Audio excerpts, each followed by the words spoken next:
আমরা কেন প্রসাদ গ্রহণ করব বা গীতায় কি ভগবানের প্রসাদ খেতে বলেছেন? তো সেই প্রশ্নের উত্তরই আমি আজকে আপনাদের দেব। শ্রীকৃষ্ণের উচ্ছিষ্ট হয় মহাপ্রসাদ নাম, ভক্ত শেষ হইলে মহামহা প্রসাদ আখ্যান। শ্রীকৃষ্ণের উচ্ছিষ্টকে বলা হয় মহাপ্রসাদ এবং তা যখন ভক্ত কর্তৃক আচ্ছাদিত হয় তখন তাকে বলা হয় মহাপ্রসাদ। সনাতন ধর্মের 4টি স্তম্ভ রয়েছে: সত্য, শৌচ, দয়া এবং তপ। তন্মধ্যে আমিষাহার করলে দয়া নষ্ট হয়, সেটা কিন্তু আমার কথা না, সেটা শ্রীমদ্ ভাগবতমের প্রথম স্কন্ধে উল্লেখ করা আছে। তাই কেউ যদি ভক্তিপথে অগ্রসর হতে চান তাহলে তাকে অবশ্যই আমিষাহার ত্যাগ করতে হবে। এখন আসি, গীতায় কি ভগবানের প্রসাদ খেতে বলেছেন সেই সম্পর্কে। শ্রীমদ্ ভগবদ গীতার 3য় অধ্যায়ের 13 নম্বর শ্লোকে বলা হয়েছে, যজ্ঞা সৃষ্টা শিনো সন্তু মুশ্চন্তে সর্বকিলিম বৈশে ভুজন্তে তু অঘম পাপা যে পষ্টন্তি আত্মকারণাৎ। অর্থাৎ ভগবত ভক্তরা সমস্ত পাপ থেকে মুক্ত হন, কারণ তারা যজ্ঞাবশিষ্ট অন্নাদি গ্রহণ করেন। যারা কেবল স্বার্থপর হয়ে নিজেদের ইন্দ্রিয় তৃপ্তির জন্য অন্নাদি পাক করে তারা কেবল পাপই ভোজন করেন। এবং যে সমস্ত লোকেরা তাদের আত্মতৃপ্তির জন্য নানা প্রকার উপাদেয় খাদ্য খায়, শাস্ত্রে তাদের চোর বলে গণ্য করা হয়েছে। এবং সেই সম্পর্কে বেদে আরও বলা হয়েছে, আহার শুদ্ধ সত্য শুদ্ধ সত্য শুদ্ধ ধ্রুবা স্মৃতি স্মৃতি লম্ভে সর্বগ্রান্থিনাং বিপ্র মুখ। ছান্দোগ্ন উপনিষদে সেটা বলা হয়েছে।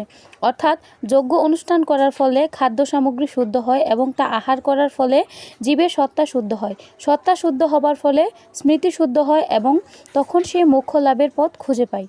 অর্থাৎ আমরা যদি পাপ করতে না চাই, আমরা যদি চোর হতে না চাই, তবে আমাদের ভগবান শ্রীকৃষ্ণকে নিবেদন করে খাদ্যদ্রব্য গ্রহণ করতে হবে। ভগবানকে কোনো বস্তু নিবেদন বা অর্পণ করলে ওই জীব হত্যার পাপ দূর হয় এবং ভগবান সমস্ত পাপ হরণ করে নেন। ঠিক এভাবে আমরা সমস্ত পাপ হতে মুক্ত হতে পারবো। কিন্তু প্রশ্ন থাকে, আমরা ভগবান শ্রীকৃষ্ণকে কোন খাদ্য অর্পণ করব এবং কিভাবে অর্পণ করব।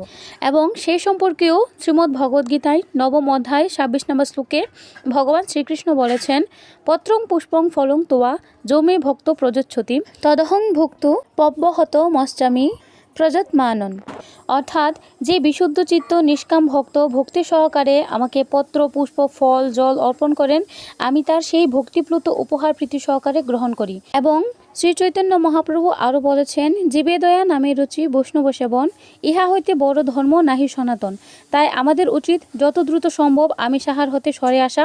প্রথমেই প্রসাদভোজী হয়ে যেতে হবে এমনটি নয়। প্রথমে আমার মন, বাক্য এবং কর্মধারা আমিষ ভোজন ত্যাগ করে সাত্ত্বিক বা নিরামিষভোজী হই। যখন সাত্ত্বিক বা নিরামিষ ভোজনের স্থিতি আসবে তখন আমরা প্রসাদভোজী হয়ে যেতে পারবো খুব সহজেই।